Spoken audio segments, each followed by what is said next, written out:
And tonight, we also honor the legendary Bill Aucoin.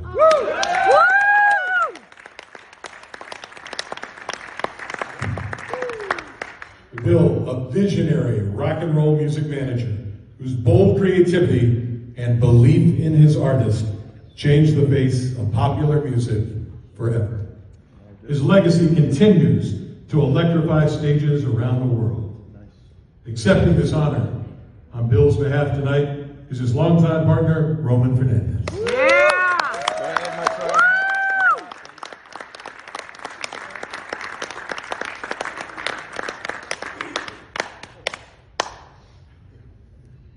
Bill is responsible for the careers of Kiss, the Squire, the Idol, and many others. Roman, congratulations on Bill's behalf. Thank you guys. I may have over-prepared, so please forgive me. These are big shoes that I have to fill. I never signed up for this. So Bill passed away 15 years ago.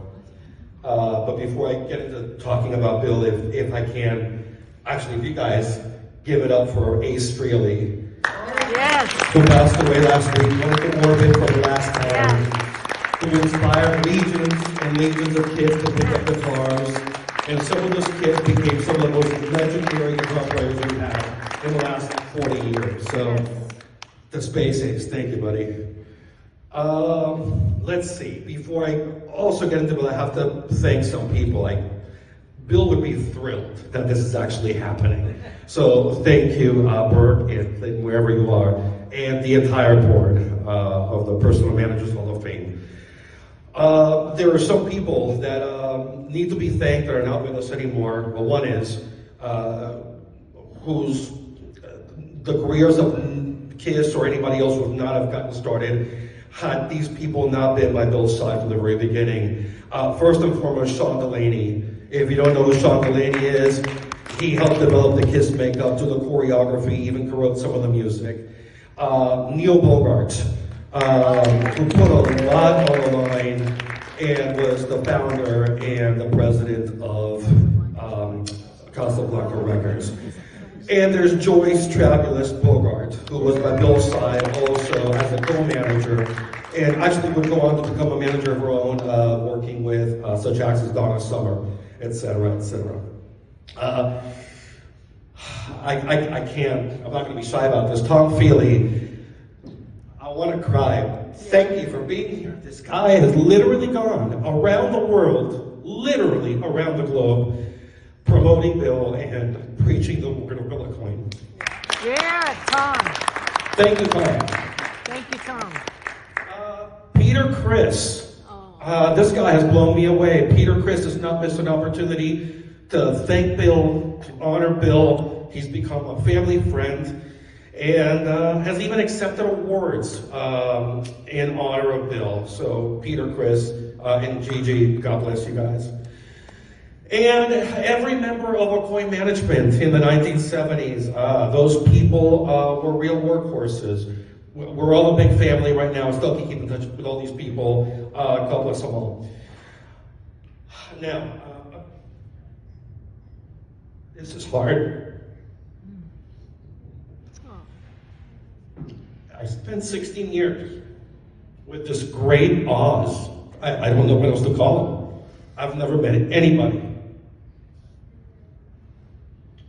And I could go on, and I'm going to read this out. I could go on and on about his infectious lust for life, his unending and almost blind optimism, his childlike enthusiasm, his sense of wonder and possibility, seldom ever harboring regret or resentment, his power to effortlessly inspire and set you on a new trajectory for the stars with the mere power of a handshake.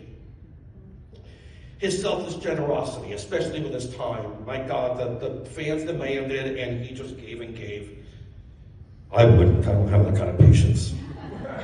His endless passion for performers and artists. God, he loved artists, and they loved him. His genuine affection for people from all different walks of life. It didn't matter if you were the president of Columbia Records, or if you were the janitor of his nephew's high school. Didn't matter. He approached everybody with the same modicum degree of respect. And that was hard to come by. And his omnipotent life force, that was so great, it possessed its own gravitational pull, drawing in just about every form of life that simply brushed aside. He was just magnetic. Hard to describe, but that's me. That's my personal thing. I think you might get a more subjective view if you hear some words from some of his artists. So Paul Stanley, in a previously published statement, said, Bill Aucoin, our irreplaceable original manager, mentor, and dear friend, was instrumental in guiding us from the beginning, and without his vision, leadership, and unending dedication, we could never have scaled the heights we have reached. Peter Criss has gone on record as saying Bill Aucoin was the fifth member of KISS. Billy Idol, and God, this is a fun one. For anybody who knows Billy Idol, okay, well, there you go. Bill Aucoin was a true maverick, a wild man of rock and roll. He was a force of nature, and he became my mentor. When he got excited about an artist, he loved the selling part of the job. He could step into a meeting and take a room full of people with no interest in me and turn them around. He'd tell label executives what they needed to do by giving them a new vision.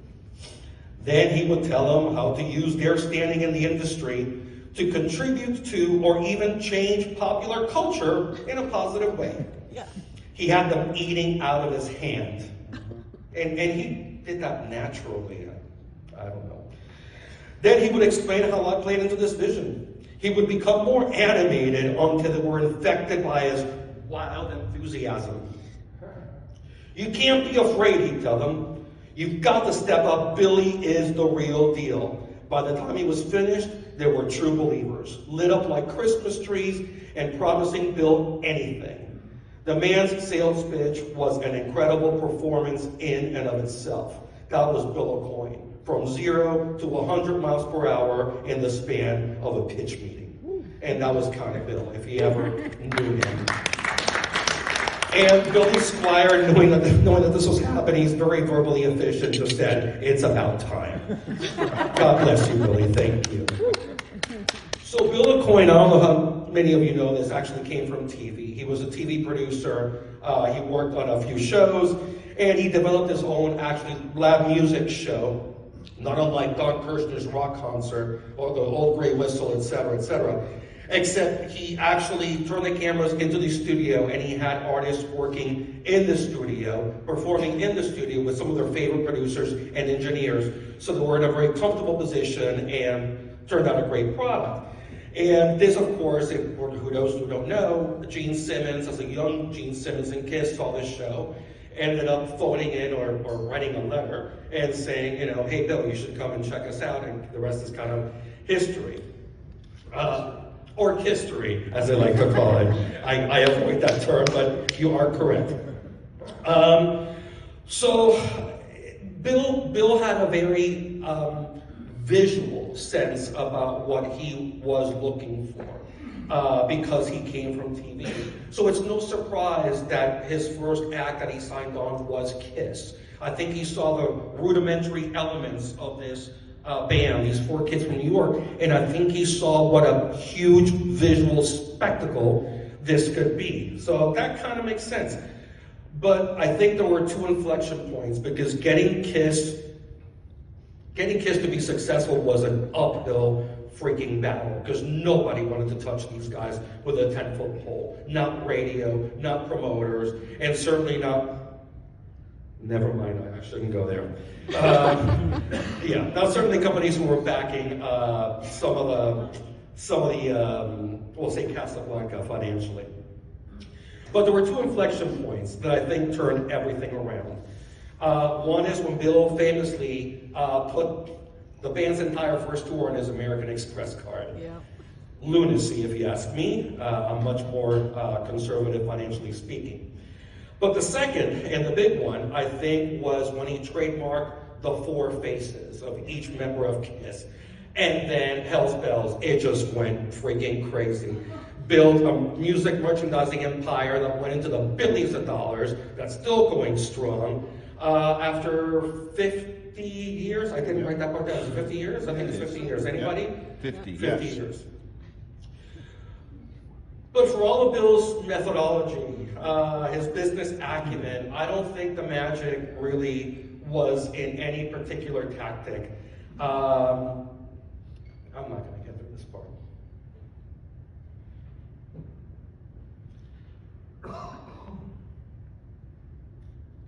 It really, don't do that, makes it hard. But thank you, I appreciate the effort, thank you. Come on, bro. When Bill was diagnosed with cancer in 2008, there was a TV campaign that used the music then, and it was a song Bill loved.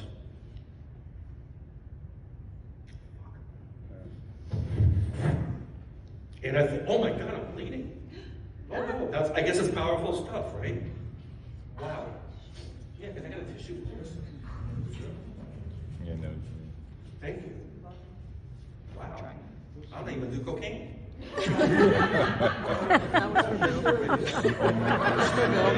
Not in this room. That would never happen. Or heaven, or anywhere. Entertainment. All right, so let me get through this. I'm about to wrap it up. Clearly, this is Bill would be, that was Bill. That was Bill. That was Bill. Thank you. So when Bill, again being diagnosed with cancer, when this spot would come on the radio, on the TV, he would literally leap out of his chair and he would sing gleefully, out loud. And don't worry, I'm not going to sing for you. Yeah, this is getting bloody crazy. Oh, thank you, thank you, thank you.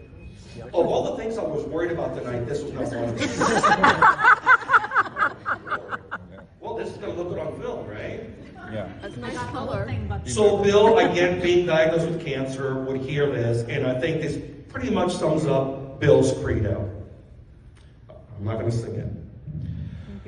Come with me, and you'll be in a world of pure imagination. Take a look, and you'll see into your imagination. We'll begin with a spin, traveling in the world of my creation. What we'll see will defy explanation. If you want to view paradise, simply look around and view it.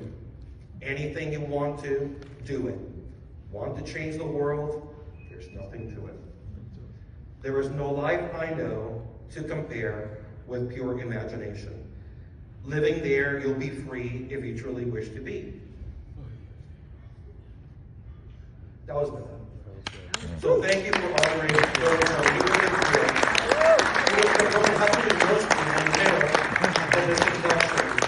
And as Bill would say, onward and upwards.